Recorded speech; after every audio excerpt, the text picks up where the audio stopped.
Paramasivan YouTube சேனலை subscribe பண்ணுங்க, like பண்ணுங்க, கமெண்ட் பண்ணுங்க, ஷேர் பண்ணுங்க. பாத்தீங்கன்னா அருளாளர்களுடைய பெயர்கள் அவங்க முன்னோர்கள் பேர் வச்சா கூட நம்ம மறந்துடுவோம். இது யாருன்னு கூட நமக்கு தெரியாது. தெரிஞ்சவங்களுக்கு தெரியும். வெளியூர்ல இருந்து நிறைய பக்தர்கள் வந்திருப்பீங்க, அவங்க எல்லாம் தெரியாது. ஆனா இப்ப எல்லாருக்கும் தெரியும். முதல் மண்டபம் அருணகிரிநாதர் மண்டபம், ரெண்டாவது மண்டபம் யாருன்னா நக்கீரர், மூன்றாவது மண்டபம் யாருன்னா பாலதேவர ஒரு தேரையர் மண்டபம், நாலாவது அகஸ்தியர். நல்ல வேலை முருகனை பக்கத்துல வந்தாப்புல, மறந்தது சொல்லிட்டாப்புல. அகஸ்தியர், அடுத்தது பாலதேவரையர், கடைசியா இருக்குது ஔவையார். இவங்க 6 பேர் யாருன்னு பாத்தீங்கன்னா அருளாளர்கள். அருளாளர்கள் யாருன்னா இறைவனால் நமக்காக அனுப்பப்பட்டவர்கள், இறைவனை தேடி கடும் தவம் புரிந்தவர்கள். ஒவ்வொருத்தருக்கும் வாழ்க்கையில ஒவ்வொரு நோக்கங்கள் இருக்கும். ஒரு சிலர் விளையாட்டு போட்டியில ரொம்ப கெட்டிக்காரா வழங்குவாங்க. டோனி, டெண்டுல்கர், ஓட்டப்பந்தயம்னா உசேன் போல்ட், அந்த மாதிரி அதில் அந்தந்த துறையில ரொம்ப பேர் நல்லா படிச்சிருப்பாங்க, பிஹெச்டி முடிச்சிருப்பாங்க, டாக்டர் பட்டம் வாங்கியிருப்பாங்க. அவங்க அந்த துறையில சிறந்து விளங்குறாங்க. இப்போ டாடா, பிர்லா, அம்பானிலாம்னா காசு சம்பாதிக்கிறது எப்படின்னு சொல்லி அந்த துறையில சிறந்து விளங்குறாங்க. இந்த அருளாளர்கள் எந்த துறையில சிறந்து விளங்குறாங்கன்னா, இறைவனை நாம் அடைவது எப்படி? இந்த உலகத்துல நிலையான பொருள் எது, நிலையில்லாத பொருள் எது? காசு, பணம், சொத்து, சுகம் எதுவுமே நிலை கிடையாது. அது வரும் போகும். ஆனா என்னைக்கும் நிலையா இருக்கக்கூடிய தெய்வம் ஒரே தெய்வம் மட்டும்தான். அந்த தெய்வத்தை எப்படி அடையணும்னு சொல்லி கடுமையான தவம் புரிந்து தன்னுடைய உடலை வருத்தி ராமகிருஷ்ணன் என்ன சொல்றாரு அப்படின்னா, அந்த சமாதி நிலை தவம். அருணகிரிநாதர்லாம் மண்டபத்தில் இருக்கவர் கிட்டத்தட்ட 12 வருடங்கள் சமாதி நிலையில் தவம் புரிஞ்சவர். அந்த சமாதி நிலை தவத்துல பிரம்மஞானம் கிடைக்குது. பிரம்மஞானம்னா இறைவனோட தரிசனம் கிடைக்குது.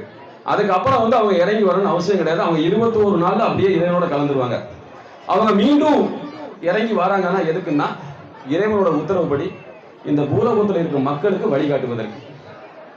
எப்படி போய் நம்ம இறைவனை சேரணும், எப்படி போய் நம்ம கடவுள் பொற்பாதத்தை அடையணும்னு சொல்லி வழிகாட்டுவதற்காக தான் அவங்க அந்த பிரம்மஞானம் அடைஞ்ச பிறகும், அந்த கடுமையான மௌன விரத தவத்துக்கு பிறகும் தன்னுடைய மௌனத்தை கலைத்து மக்களுக்காகவும் பக்தர்களுக்காகவும் இறங்கி வராங்க. அப்படிப்பட்ட அருளாளர்கள் நிறைஞ்ச இடம் நம்ம இடம். நம்ம இந்த தோரணமலை புண்ணிய பூமி அகஸ்தியர் தேரையர் தவம் செய்த இடம். மண்டபம் பார்த்தீங்கன்னா அருணகிரிநாதர். இந்த மண்டபத்துக்கு பேர் வச்சதே மிகப்பெரிய வரலாறு. 6 மண்டபம் கட்டி 6 மண்டபத்துக்கும் பேர் வைக்கணும், அடியார் பேர் வைக்கணும். இப்ப முருகப்பெருமானுக்கு அடியார்கள் யாருன்னு பார்த்தா பல பேர் இருக்காங்க.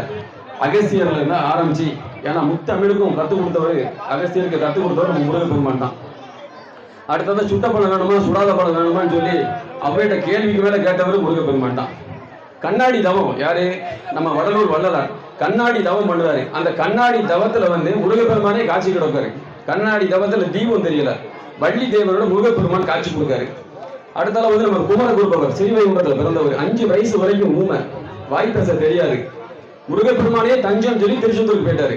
திருச்செந்தூர் போனதுக்கு அப்புறம் அவருக்கு வாய் பேசுறதுக்கு அருமையா அங்க இருந்து போய் விரதம் இருந்ததுக்கு அப்புறம் வாய் பேசும் திறமை மட்டும் இல்லாம கவிபாடு திறமையை கொடுக்காரு. அதுக்கடுத்தல நக்கீரர், திருமுருகாட்சி படை பாடிய நக்கீரர் ஒரு பதிவிரதை மாதிரி முருகப்பெருமானை தவிர வேற யாரையும் நான் பாட மாட்டேன் அப்படின்னு சொல்லி பாடியவர் நம்முடைய அருணகிரிநாதர். பிறப்பன் வலசையில அருணகிரிநாதர், அகஸ்தியர் முருகப்பெருமானோட அந்த தன்னுடைய தவத்துல இருந்து சுடுகாட்டுல நடு இடத்துல ஒரு குழி வெட்டி பாம்பன் சுவாமிகள் உள்ள தவம் இருக்காரு. அவர் உள்ள அந்த குழிக்குள்ள இறங்கும் போது என்ன சொல்றாரு, நான் முருகப்பெருமானின் தரிசனம் கிடைச்சா மீண்டும் நான் இந்த குழியை விட்டு மேல வருவேன், இல்லைன்னா என்னை குழிக்கிற அப்படியே மண் எடுத்து போட்டு என்னை மூடிடுங்க அப்படின்னாரு. கிட்டத்தட்ட ஒரு 30 நாட்கள் தவத்திற்கு பிறகு முருகப்பெருமானின் தரிசனம் கிடைத்து வந்தவர் நம்முடைய பாம்பன் சுவாமிகள். பகை கடிதல் கவசம் உங்களுக்கு எல்லாத்துக்கும் தெரியும். இப்படி பல அடியார்கள் இருந்தாலும் ஒரு 6 அடியார்களின் பெயரை எடுத்து எந்தெந்த மண்டபத்துக்கு யார் யார் பேரை வைக்கலாம்னு சொல்லி ஒரு குழப்பமான மனநிலையில, இப்ப நமக்கு ஒரு குழப்பமான மனநிலை இருக்கு, ஒரு முடிவு எடுக்க முடியல, அந்த முடிவை யார்கிட்டயும் ஒப்படைச்சிருவோம், முருகப்பெருமானே திருக்கடவு சீட்டு போட்டு ஒப்படைச்சிருவோம். அப்படி 6 பேரை எழுதி முருகப்பெருமானுடைய பாதத்தில் போட்டு ஒவ்வொரு சீட்டா எடுக்க முதல் பேர் அருணகிரிநாத பெருமான். ஏன் அருணகிரிநாத பெருமான்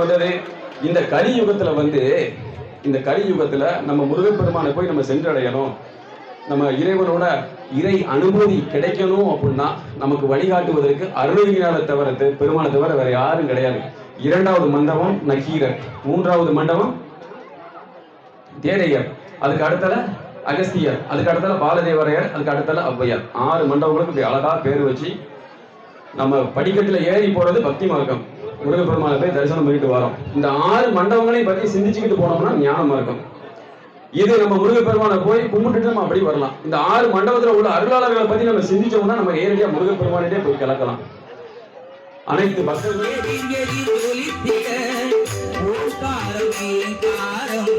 சங்கீதம் இசைத்திட வானளில் தோன்றுதொரு யானை உருவம் அதன் வண்ண உடல் பார்க்க ஒரு குழந்தை வடிவம். ஒரு மணி எதிர் எதிர் ஜொலித்திட ஓர்காரமே காரம் சங்கீதம் இசைத்திட வானளில் தோன்றுதொரு யானை உருவம் அதன் வண்ண உடல் பார்க்க ஒரு குழந்தை வடிவம். சிறு குழந்தை வடிவம் பால் படியும் பருவம். சிறு குழந்தை வடிவம் பால் படியும் பருவம்.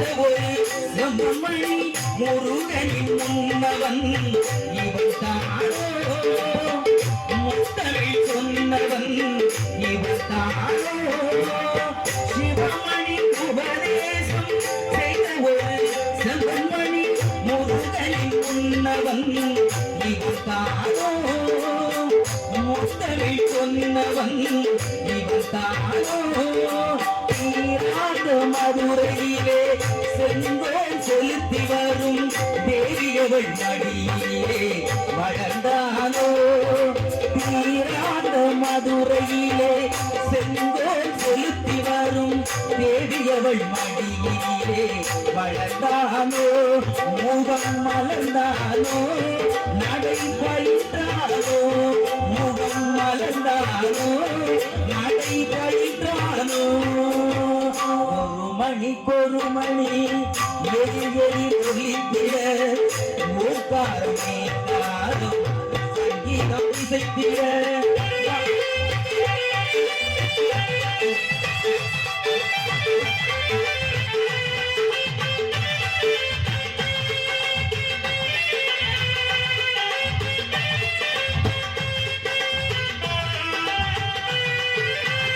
வணங்கிடும் அடியவரை வாழ்த்திய வரம் தரும் ஊட்டிய துதிக்கை ஒன்று.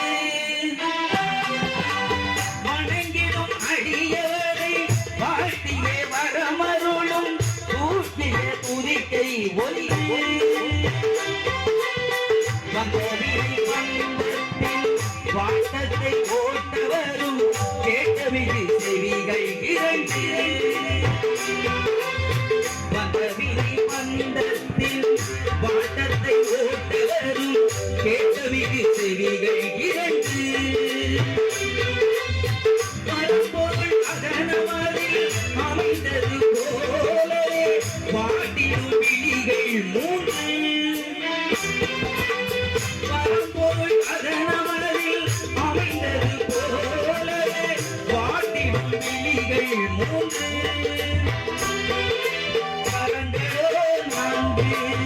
கனி ஒன்று கை கொண்டு காப்பவன் தொழில்கள் 5.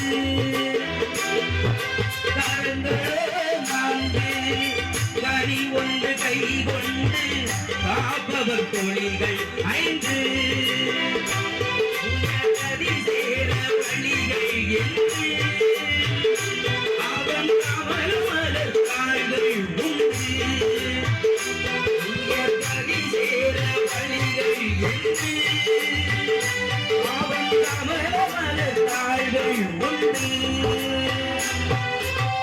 ஒரு மணிக்கொரு மணி எதிர் எதிர் ஒலித்திட ஓங்காரமே காலம் சங்கீதம் இசைத்திட பகலில் தோன்றுதொரு. பாத்தீங்கன்னா அருளாளர்களுடைய பெயர்கள் அவங்க முன்னோர்கள் பேர் வச்சா கூட நம்ம வந்து மறந்துடுவோம். இது யாரு யாருன்னு கூட நமக்கு தெரியாது. தெரிஞ்சவங்களுக்கு தெரியும். வெளியூர்ல இருந்து நிறைய பக்தர்கள் வந்திருப்பீங்க, அவங்கெல்லாம் தெரியாது. ஆனா இப்ப எல்லாருக்கும் தெரியும். முதல் மண்டபம் அருணகிரிநாதர் மண்டபம், ரெண்டாவது மண்டபம் யாருன்னா நக்கீரர், மூன்றாவது மண்டபம் யாருன்னா பாலதேவர ஒரு தேரையர் மண்டபம், நாலாவது வந்து அகஸ்தியர். நல்ல வேலை முருகனை பக்கத்துல வந்தாப்புல மறந்தது சொல்லிட்டாப்புல. அகஸ்தியர், அடுத்தது பாலதேவரையர், கடைசியா இருக்குது ஔவையார். இவங்க யாருமே, இவங்க 6 பேர் யாருன்னு பாத்தீங்கன்னா அருளாளர்கள். அருளாளர்கள் யாருன்னா இறைவனால் நமக்காக அனுப்பப்பட்டவர்கள், இறைவனை தேடி கடும் தவம் புரிந்தவர்கள். ஒவ்வொருத்தருக்கும் வாழ்க்கையில ஒவ்வொரு நோக்கங்கள் இருக்கும். ஒரு சிலர் வந்து விளையாட்டு போட்டியில் ரொம்ப கெட்டிக்காரராக வழங்குவாங்க. டோனி, டெண்டுல்கரு, ஓட்டப்பந்தயம்னா உசேன் போல்ட்டு, அந்த மாதிரி அதில் அந்தந்த துறையில் ரொம்ப பேர் நல்லா படிச்சிருப்பாங்க, பிஹெச்டி முடிச்சிருப்பாங்க, டாக்டர் பட்டம் வாங்கியிருப்பாங்க. அவங்க அந்த துறையில் சிறந்து விளங்குறாங்க. இப்போ டாடா, பிர்லா, அம்பானிலான்னா காசு சம்பாதிக்கிறது எப்படின்னு சொல்லி அந்த துறையில் சிறந்து விளங்குறாங்க. இந்த அருளாளர்கள் எந்த துறையில் சிறந்து விளங்குறாங்கன்னா, இறைவனை நாம் அடைவது எப்படி, இந்த உலகத்தில் நிலையான பொருள் எது, நிலையில்லாத பொருள் எது, காசு, பணம், சொத்து, சுகம் எதுவுமே நிலை கிடையாது. அது வரும் போகும்.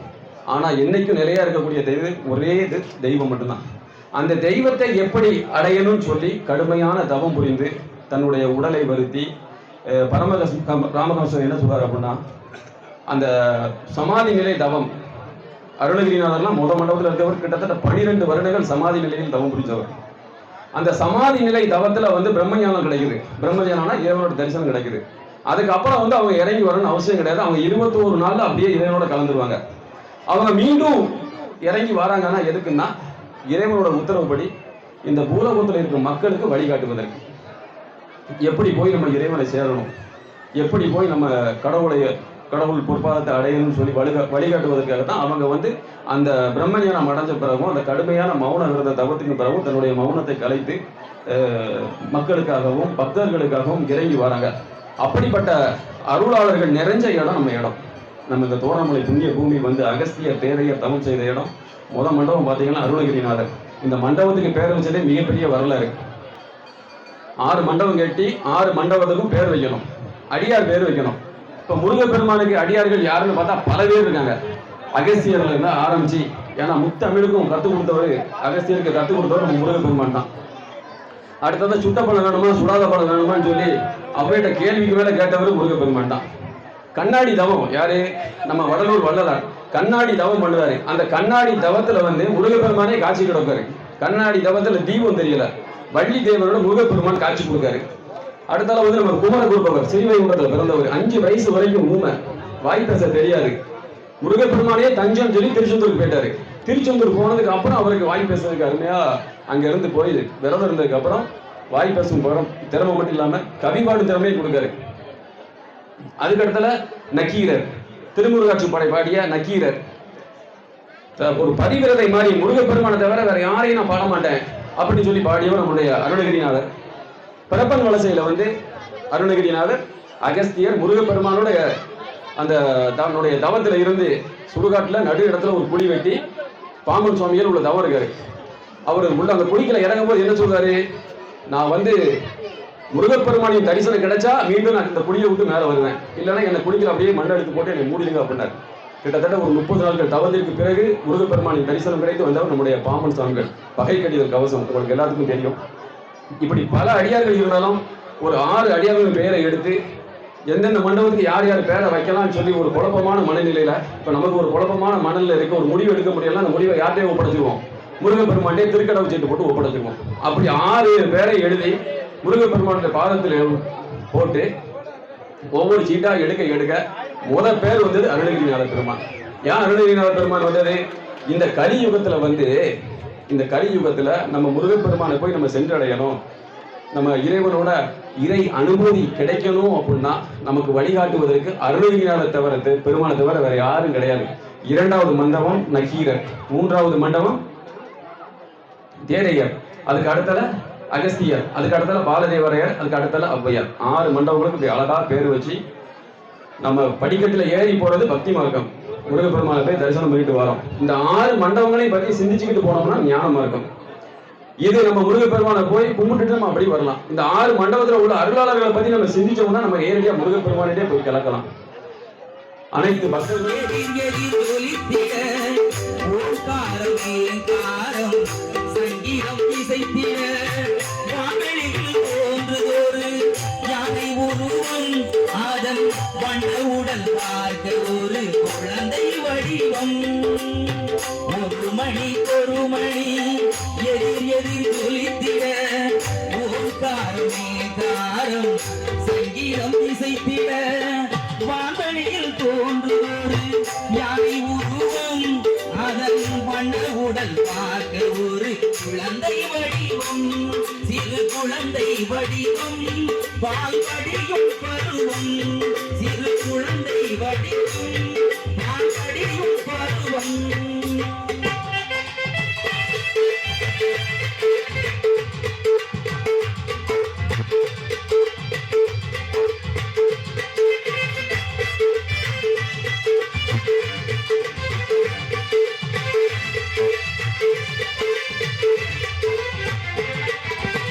சிவமணி உபதேசம் செய்த ஒரு செம்மணி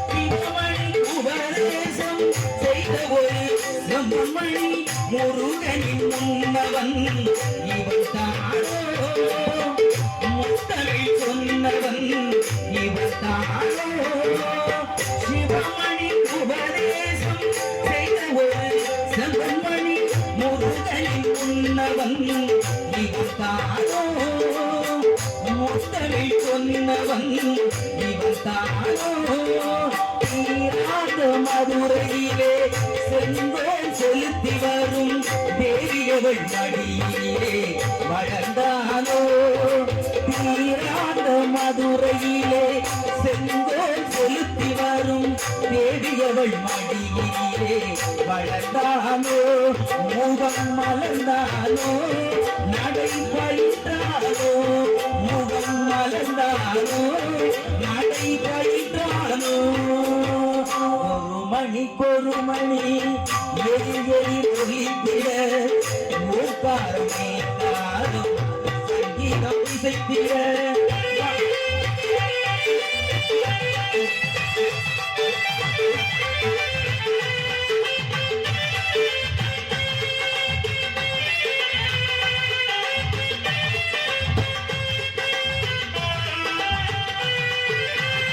வணங்கிடும் அடியவரை வாழ்த்தியே வரம் தரும் ஊட்டிய துதிக்கை ஒன்று வணங்கிடும் அடியவரை வாழ்த்தியே வரமருளும் ஊட்டிய துதிக்கை ஒன்று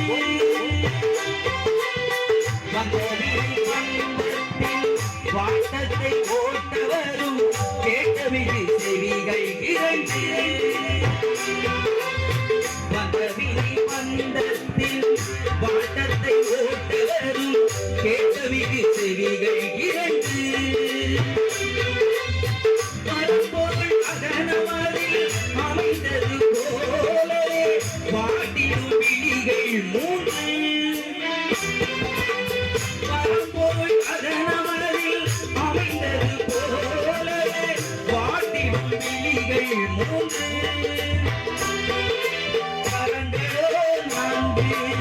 கனி ஒன்று கை கொண்டு காப்பவன் தொழில்கள் ஐந்து நான்கு கனி ஒன்று கை கொண்டு காப்பவன் தொழில்கள் ஐந்து கதி சேர வழிகள் என்று அவன் கமல் மலர் கால்கள் உண்டு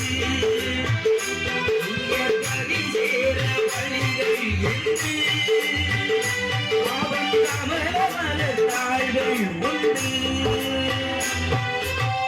ஒரு மணிக்கொரு மணி எதிர் எதிர் ஒலித்திட ஓங்காரமே காரம் சங்கீதம் இசைத்திட பகலில் தோன்றுதொரு யானை உருவம் அவன் வண்ண உடல் பார்க்க ஒரு குழந்தை வடிவம் சிறு குழந்தை வடிவம்